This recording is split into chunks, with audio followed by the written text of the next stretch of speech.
चलिए, तो प्रश्नावली है 1.2। पहला क्वेश्चन हो गया था, अब दूसरा में क्या कर रहा है?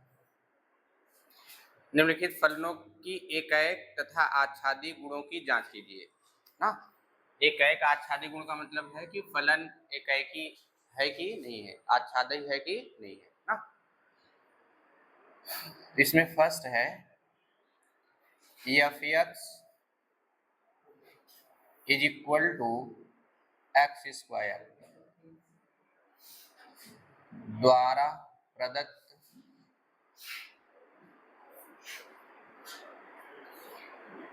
f(n)(2)n फलन है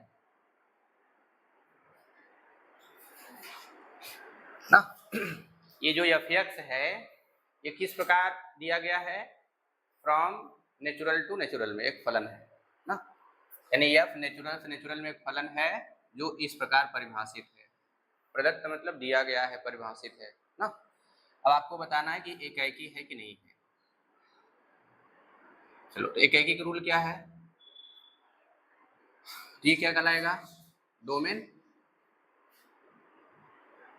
और ये कोडोमेन, यानी प्रांत और सहप्रांत।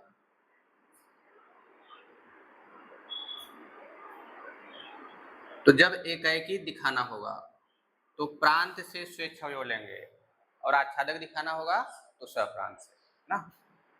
माना प्रांत n के कोई दो स्वेच्छावयव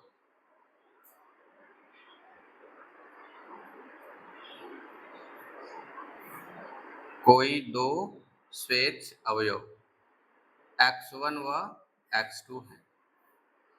अब जैसे यहाँ पे x दिया था हम लोग इसलिए x लिए ना, n दिया रहेगा तो n लेंगे, जो भी लिखा रहेगा उसी टाइप से लेंगे ना। अब वर्किंग रूल क्या है? इस x1 पर फलन का मान निकालिए, तो f(x1) is equal to x1 square and इस पर फंक्शन की वैल्यू क्या आएगी? f(x2) is equal to x2 square. अब उसके बाद यदि f(x1) बराबर f(x2) है तो अब क्या होगा? ठीक है कि अगर है तो फिर क्या आना चाहिए? x1 बराबर x2 है ना, x1 बराबर x2, इसके अलावा कुछ भी नहीं आना चाहिए, यानी कोई पॉसिबिलिटी और नहीं बने। अगर कोई और पॉसिबिलिटी बन जाएगी तो एकैकी नहीं होगा ना। तो अब इसकी वैल्यू कितनी है? ये x1 स्क्वायर, इसकी वैल्यू क्या है? x2 square. तो अब क्या करना है? अब यहां से वही ट्रांसफर कर लीजिए, इज इक्वल टू 0। अब ये क्या बनाएगा? वर्गांतर का फार्मूला x1 माइनस x2 और ये क्या है? x1 प्लस x2 ना। देखो यहाँ आप ऐसे भी लिख सकते हैं, that is x1 x2 belongs to n, है ना। जब आपने दो अवयव x1 और x2 लिया है, कहाँ से? प्रांत n से। n क्या है? नेचुरल नंबर, इसका मतलब नेचुरल नंबर में बिलोंग करेगा, है ना। ये इधर लीजिए, ये वाला चेयर उठा लो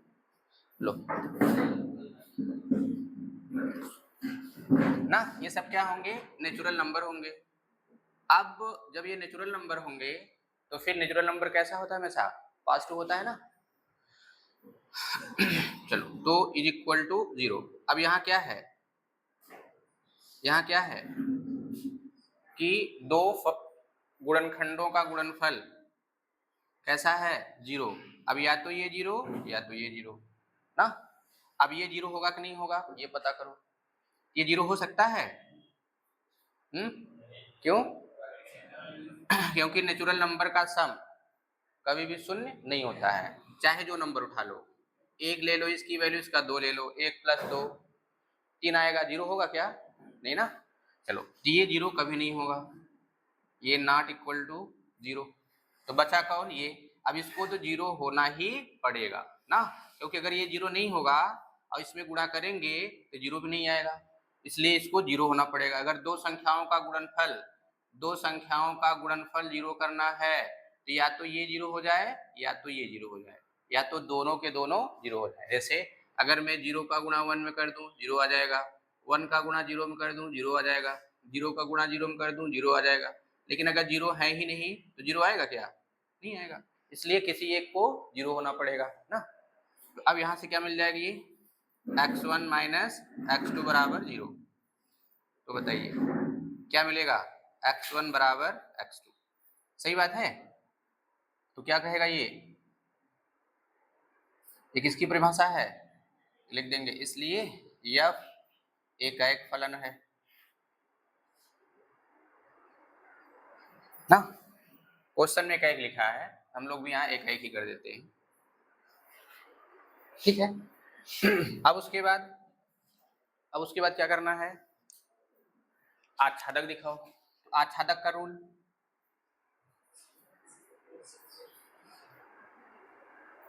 तो यहाँ आच्छादक नहीं लिखा है, आच्छादी लिखा है ना, तो हम लोग भी आच्छादी लिख देते हैं, चलेगा। तो क्वेश्चन में जो वर्ड यूज है वही लिखिए। तो माना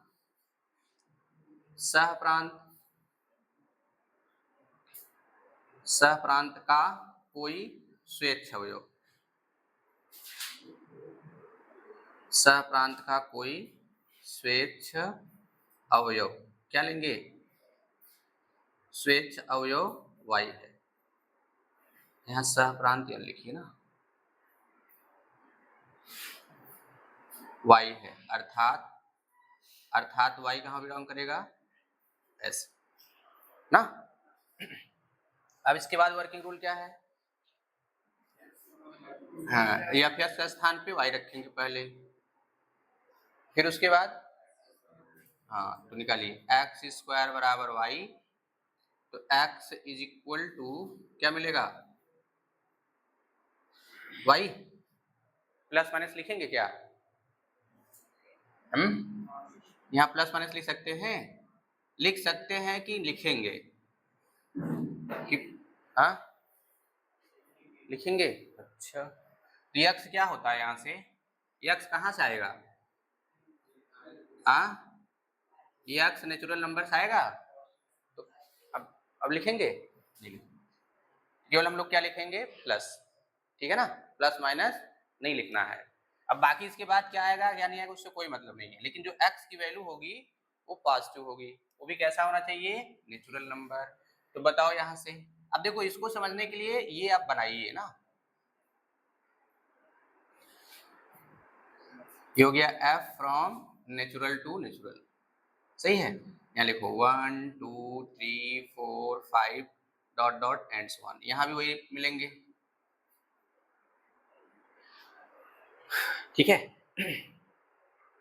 तो अब यहाँ आपको बताना है आच्छादी के लिए कि यहाँ पर सप्रांत के हर अवयव का, या ऐसे कि सप्रांत का प्रत्येक अवयव, सप्रांत का प्रत्येक अवयव प्रांत के किसी न किसी का यह प्रतिबिंब अवश्य होना चाहिए ना।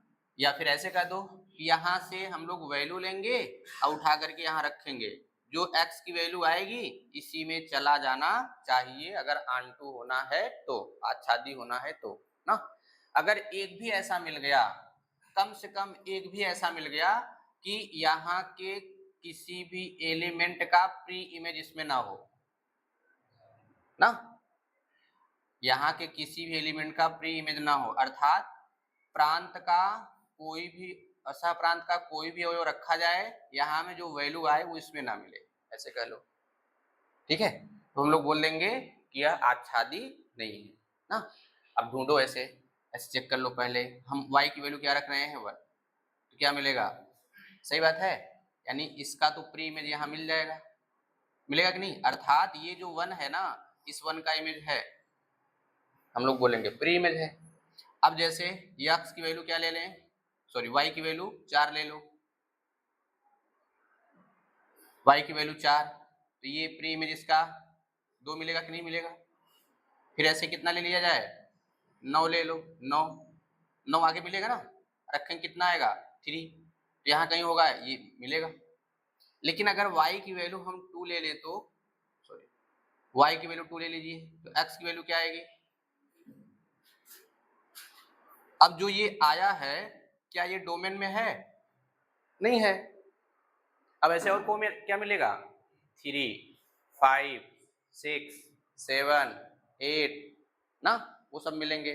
फिर आगे क्या मिलेगा 10 11 12 13 14 15 ना, फिर आगे 17 ऐसे मिलते जाएंगे। तो हम लोग कम से कम एक के बारे में सोच रहे हैं तो बहुत सारा मिलेगा। बहुत सारा माने कितना इनफाइनाइट है ना। तो क्या लिखेंगे ये,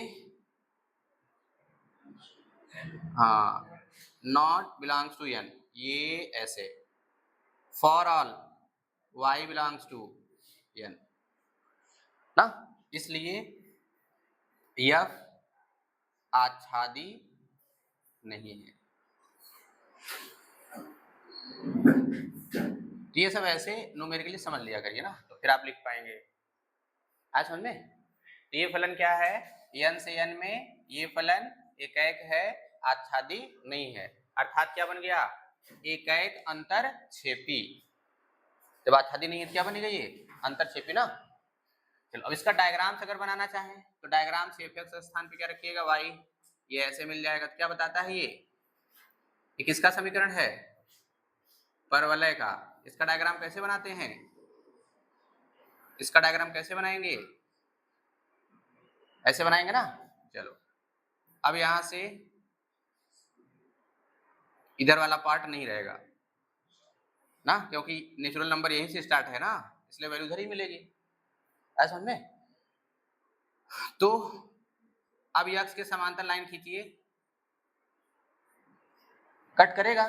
लेकिन नेचुरल नंबर के लिए ध्यान रहे, ये 1 2 3 4 5 इन सब के लिए, और यहाँ बीच में खींच देंगे गलत हो जाएगा, क्योंकि नेचुरल नंबर उसके बीच में नहीं आता है।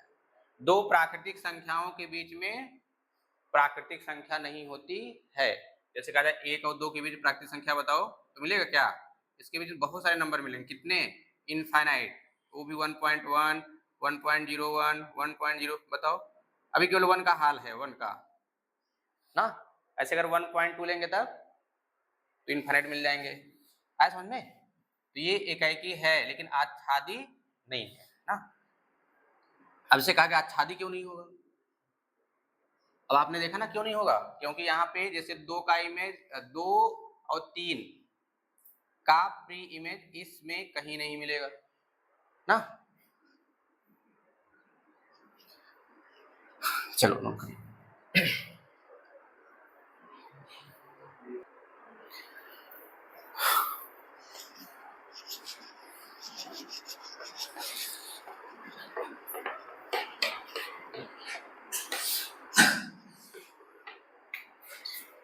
देखो इसका सेकंड क्वेश्चन,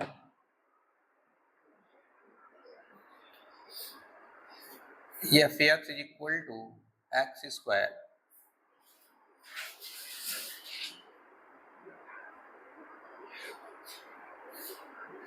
द्वारा प्रदत्त F from Z to Z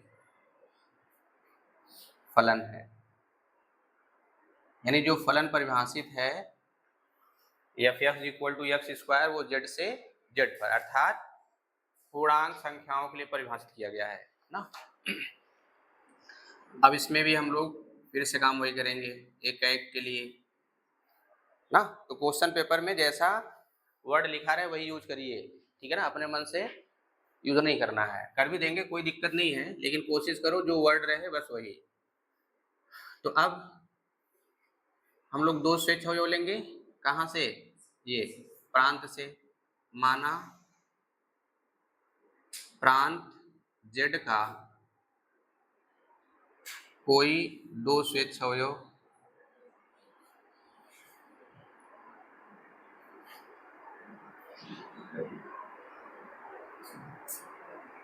x1 व x2 है। अर्थात समझ रहे हो ना, x1 या x2 कहाँ से बिलोंग करेगा, कहाँ जेड में बिलोंग करेगा। तो अब निकालिए एफ x1 बराबर क्या होगा, ये x1 को वैल्यू यहाँ रखिए, तो यहाँ भी रखना होगा ना, एंड x2 पर फंक्शन की वैल्यू। ठीक है, चलो अब क्या करना है, अब करना क्या है कि यदि f(x1) बराबर f(x2), यदि f(x1) बराबर f(x2), दिस इंप्लाइज दैट, अब इसकी वैल्यू क्या है ना, रखिए x1 स्क्वायर, इसकी वैल्यू क्या है x2 स्क्वायर। अब क्या करना है,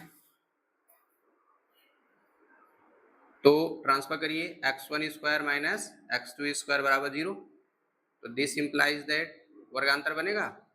अब मारे खुशी मारी यहाँ कटा मत देना ना, फिर से ठहरोगे, एक को एक नहीं होगा ये भी बोल देंगे, एक नहीं होगा फिर भी बोल देंगे एक है ना। इसलिए इन सब नंबर सिस्टम के बारे में अच्छे से जानते रहिए, और नंबर सिस्टम नहीं आएगा, उनकी प्रॉपर्टी नहीं पता है, इनके क्वेश्चनों को लगा करके उत्तर देखेंगे, गलत है फिर सोचो कैसे सही होगा ना। अब जरूर नहीं कि मान लो बहुत अच्छा नंबर सिस्टम आता है या कंसेप्ट है, गलती ना हो, लेकिन होंगे, लेकिन चांस क्या होगा, कम होगा ना। अगर 100 सवाल है, मान लो 10-5 गलत हो सकता है, लेकिन आप 80-90 को क्वेश्चन सही कर सकते हैं ना।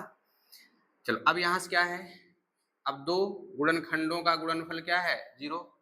अब इसमें 0 कौन होगा, 0 कौन कौन होंगे, दोनों होंगे या कोई एक होगा, या दोनों नहीं होंगे तो क्यों होंगे। कौन 0 होगा ये भी बताना है क्यों होगा, कौन 0 नहीं होगा ये भी बताना है क्यों होगा, ठीक है ना। चलो तो अगर हम लोग इसको 0 किए तो, ऐसा 0 किए नहीं, क्या यह 0 हो सकता है, क्या यह 0 पॉसिबल है, पॉसिबल है कि नहीं। वो भी कहां से, ये देखो यहाँ इंटीजर, अब इंटीजर में क्या क्या आता है 0, 1, 2, 3 ऐसे, -1, -2, -3, और यहाँ क्या बोला है, कोई दो स्वेच्छा, मतलब आपकी इच्छा जो करे वो ले लो, आपकी जो इच्छा करे ना। अब इच्छा में बराबर वाला भी आ सकता है ना। तो अब क्या करना है, ये x1 या x2 कि क्या ऐसी कोई वैल्यू मिल सकती है कि सॉल्व करने के बाद 0 आ जाए, क्या हाँ, पास टू से हाँ 1 - 1 ले लो, 2 - 2 ले लो, इसका मतलब क्या, दोनों बराबर बराबर ले लो ना, दोनों बराबर, माइनस माइनस ले सकते हैं, -1 - 1 ले लो। अगर x1 की वैल्यू हमने -1 ले लिया, x2 की वैल्यू भी -1 ले लिया, तो क्या मिलेगा, -1 -1 प्लस 1 क्या आ जाएगा 0 आ जाएगा कि नहीं। इसका मतलब इसकी पॉसिबिलिटी है 0 के लिए, कब, जब दोनों के दोनों वैल्यू क्या हो जाए, सेम हो जाए। चलिए अब क्या यह पॉसिबल है कि ये 0 हो सकता है, क्या एक प्लस ले लो, एक माइनस ले लो, जोड़ दो, हो जाएगा ना। इसका मतलब ये भी पॉसिबल है, ये भी पॉसिबल है, अर्थात अर्थात क्या लिख सकते हैं कि x1 माइनस x2 बराबर 0, या x1 प्लस x2 बराबर 0 ना, या दोनों के दोनों 0, है ना। तो इस तरीके से क्या मिल जाएगा आपको, x1 बराबर x2, या x1 बराबर -x2 ना। अगर थोड़ा हम कंबाइन करके लिख दें तो क्या मिल जाएगा, प्लस माइनस, है ना।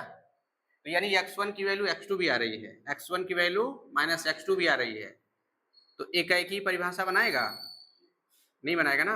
वो क्या कहता था, बराबर आए लेकिन x1 बराबर x2 ही आए, है ना, यानी केवल यही बराबर आना चाहिए, यही। अब इसने क्या कहा कि x1 बराबर x2 है, फिर कह रहा है ये x1 बराबर -x2 भी हो सकता है ना। तो इसलिए ये पॉसिबल होगा एकाकी के लिए, नहीं ना, हम लोग क्या कहेंगे, इसलिए f एकाकी नहीं है।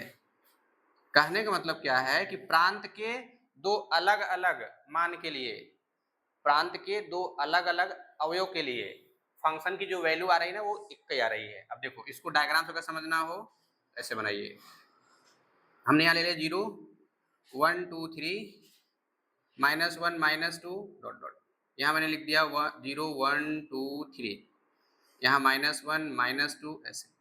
अब देखो कहाँ चल रहे हैं, फ्रॉम इंटीजर टू इंटीजर। अब देखो अगर मैं 0 रखूंगा, यहाँ रखिए 0, तो 0 आएगा कि नहीं, यानी 0 का इमेज 0 बनेगा।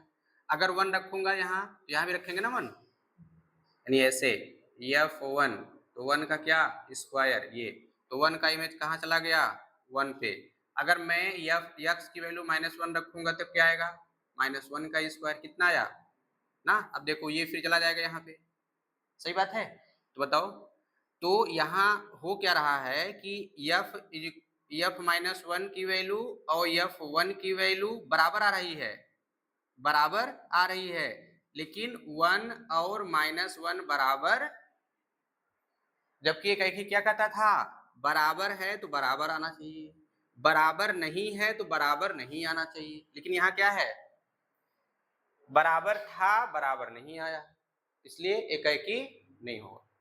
यहाँ समझ रहे हो ना, देखो x की दो वैल्यू ले रहे हो, x की वैल्यू x2 भी ले रहे हो, और x1 की वैल्यू x2 ले रहे हो, x1 की वैल्यू -x2 ले रहे हो, दोनों पर फंक्शन की वैल्यू क्या है, बराबर है।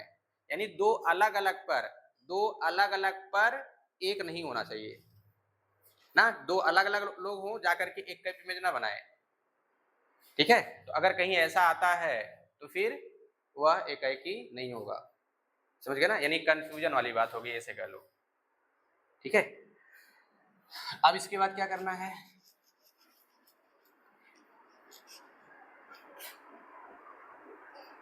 आच्छादी के लिए,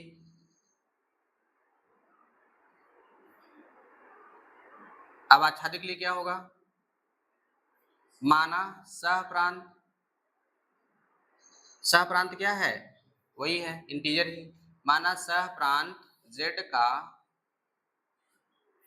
कोई एक स्वेच्छ अवयव y है। अब y है का मतलब y बिलोंग्स टू z ना। अब क्या रूल था, f(x) स्थान पे y रखेंगे, रखिए यहाँ से y रख दिया गया, ये हो गया x², फिर x का मान y के पद में, तो हम लोग इसको ऐसे लिख सकते हैं x² बराबर y, x बराबर क्या आएगा, प्लस माइनस या केवल प्लस या केवल माइनस, प्लस माइनस दोनों, क्यों, हाँ इंटीजर है इसलिए पॉसिबिलिटी है, प्लस भी आ सकता है और माइनस भी, समझ गए ना। अब चलो यहां से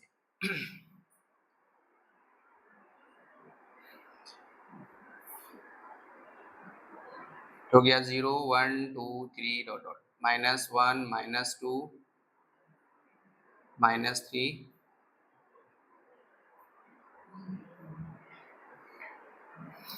ना। अब बताओ यहां से, पहले ऐसी वैल्यू ढूंढो जिससे आसानी से आ जा रहा हो। अगर हम लोग ये y की वैल्यू, यहाँ से y की वैल्यू 0 रखेंगे, x की वैल्यू क्या आएगी, आएगी ना, y की वैल्यू 0 रखेंगे, x की वैल्यू ये, ठीक है। अब उसके बाद अगर मैं y की वैल्यू 1 रखूं यहाँ पे, तो x की वैल्यू क्या आएगी, 1 आएगी, यानी ये, सही बात है। फिर ऐसे आगे क्या मिलेगा, 4 9 मिलेंगे। अच्छा अब अगर मैं 2 रखूं तो 2, यहाँ 2 रखूंगा तो x की वैल्यू क्या आएगी, हम y की वैल्यू 2 रखेंगे, 2, अब 2 यहीं से लेना है, तो क्या मिलेगा ये, तो बताओ, दिया बाती लेकर ढूंढो कहाँ है, √2 मिलेगा, नहीं मिलेगा ना। अगर मिलेगा तो इसकी वैल्यू 1.414, तो मिलेगा तो कहाँ मिलेगा, इसी के बीच में मिलेगा कि नहीं, अगर मिलेगा तो क्या इंटीजर है, नहीं है, यानी इसका प्री इमेज नहीं मिल रहा है, इसका प्री इमेज नहीं मिल रहा है, तो 3 का भी ऐसे नहीं मिलेगा, इरेशनल आएगा ना अपर में, ऐसे 5 का भी नहीं मिलेगा। चलो यहाँ तक तो बढ़िया था, ये ले लो, थोड़ा इनके बारे में चेक कर लो। तो y की वैल्यू क्या लिया गया, -1, बताओ इसकी वैल्यू क्या आती है, iota, which is not belongs to integer, सरासर गलत है ना। तो निगेटिव वाली चाहे जो ले लो, माइनस का ये ले लो, क्या आएगा 2 iota, this is also not belongs to Z ना, ये भी नहीं बिलोंग किया, अर्थात ये जो निगेटिव वाले हैं ना, उनमें से किसी का भी प्री इमेज इस इंटीजर में नहीं मिलेगा। आया समझ में? इसलिए क्या लिखेंगे? Not belongs to z for all y belongs to z। इसलिए f आच्छादी नहीं है। आ गया समझ में? ठीक है ना? ऐसे इसको टेस्ट करिए ना, दिक्कत लगे तो फिर आप यहाँ इसको ना दूसरी भाषा में लिख सकते हैं। इसको हम लोग दूसरी भाषा में लिख सकते हैं। अभी जो बोला गया कि सप्रांत y के अवयव, सप्रांत y के ऋणात्मक संख्याओं का, सप्रांत y के किसी भी ऋणात्मक संख्याओं का पूर्व प्रतिबिंब प्रांत z के किसी भी अवयव में नहीं है ना। इसका मतलब छूट गया। जब प्री इमेज नहीं होगा तो क्या होगा? छूटेगा ना, और छूटेगा तो क्या बनता है? अंतरक्षेपी। और नहीं छूटा तब क्या बनता है? यहाँ आच्छादक कर आच्छादी कर रहा है तो छूट तो रहा है ना, तो आच्छादी होगा? नहीं होगा, इसलिए यह आच्छादी नहीं है। ये आप देखो, ये समझ पा रहे हैं तभी ऐसा लिख पाएंगे, अन्यथा लिख नहीं सकते। ठीक है?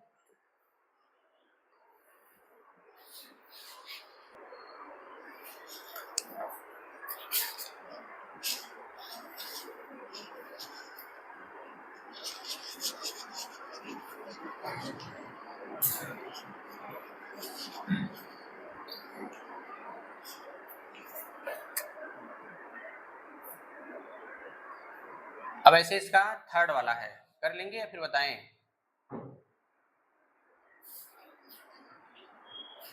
देख, F X is equal to X square, F X is equal to X square द्वारा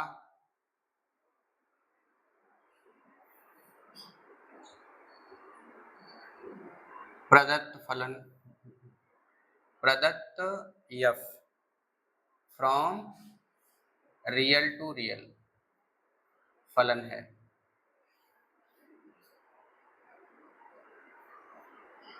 ना अब इस पे जो डिफाइन किया गया है वो कैसा फलन है? इस प्रकार का। ठीक है?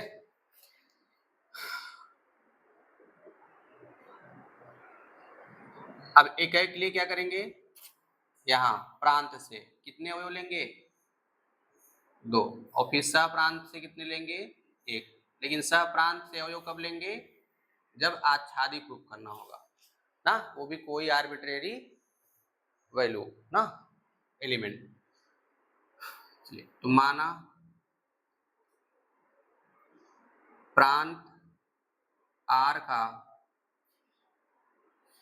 या प्रांत R के कोई 2 स्वेच्छावयव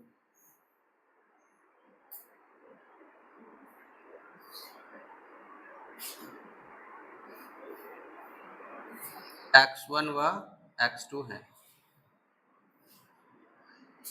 फिर से वही काम, x1 पर फंक्शन की वैल्यू क्या मिलेगा? x1 स्क्वायर यहाँ रखिए। फिर ऐसे x2 पर फंक्शन की वैल्यू क्या मिलेगा?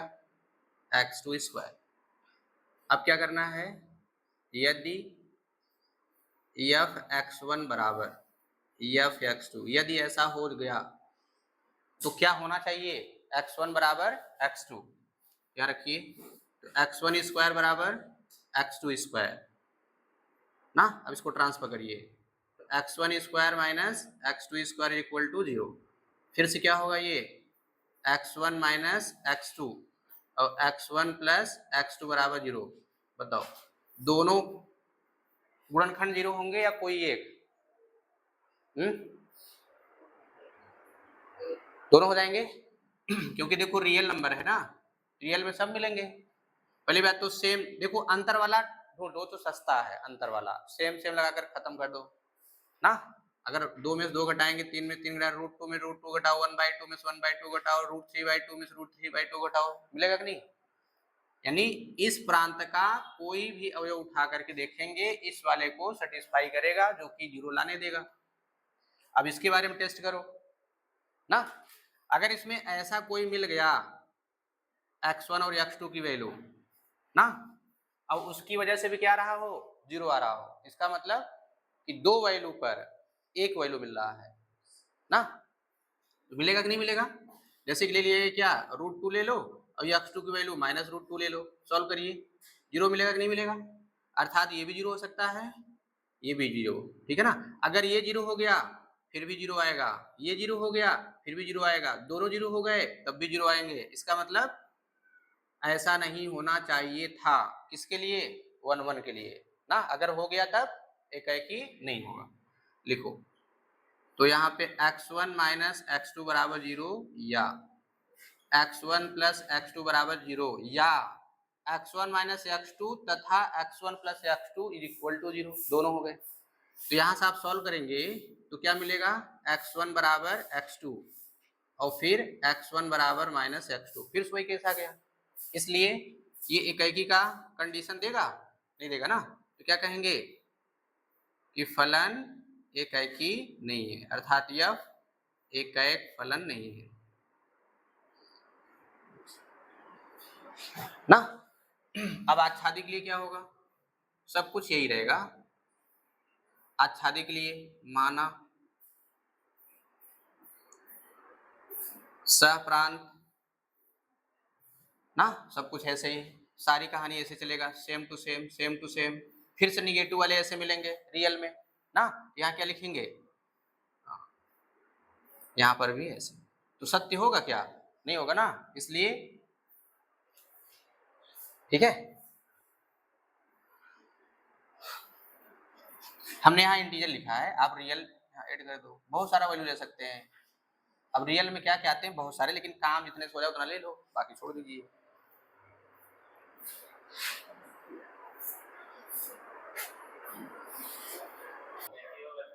कैसे होगा, कहाँ लगाए लिखा,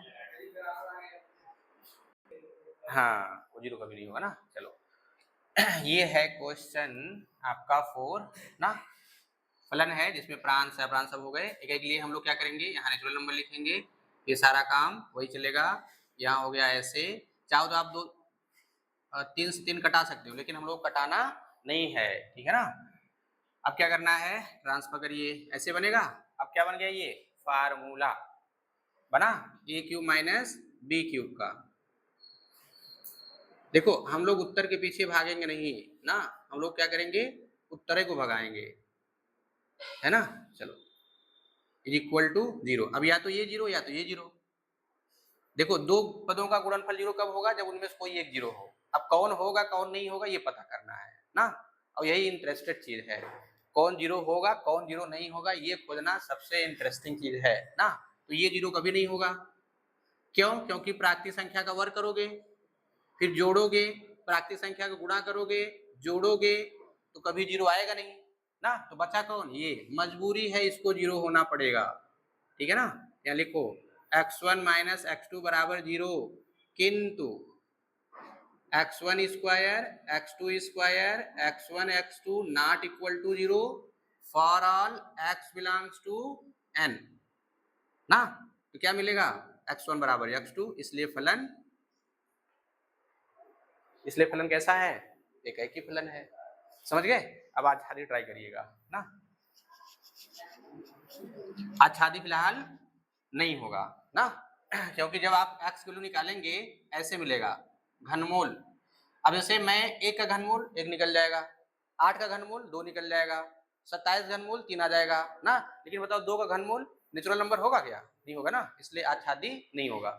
पूरा प्रॉपर वे में लिखते चले आइए, और फिर एग्जाम्पल ढूंढो क्यों नहीं होगा, मिल पा रहा है फिर आप लिख देना नॉट इक्वल टू, अगर नहीं मिल पा रहा है तो, ठीक है। चलो अब ऐसे बाकी क्वेश्चन सॉल्व करिएगा।